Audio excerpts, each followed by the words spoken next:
आपण पाहत आहात भारतीय जनमत, आपला चॅनल।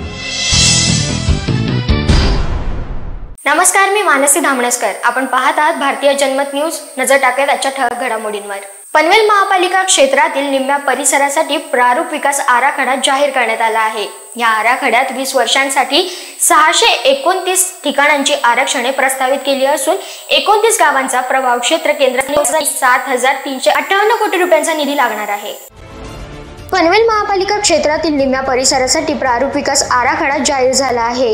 यात पुढील 20 वर्षांसाठी या आराखड्यामध्ये 629 ठिकाणी आरक्षणे प्रस्तावित करण्यात आली असून आरक्षणानुसार 29 गावांचा प्रभाव क्षेत्राला केंद्रस्थानी ठेवून विकास करण्यासाठी पालिकेला 7,358 कोटी रुपयांचा निधी लागणार आहे।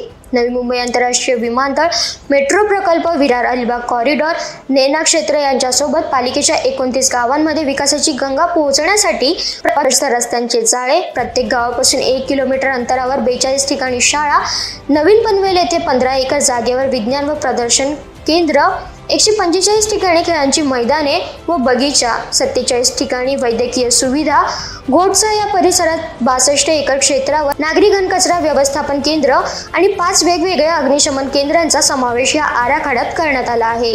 विकास आराखड्यातील आरक्षणाविषयी नागरिकांना सूचना व हरकती घेण्याची मुभा 8 सप्टेंबर पर्यंत असल्याची माहिती पालिका मुख्यालयातील सभागृहात पालिका आयुक्त मंगेश चितळे यांनी दिली।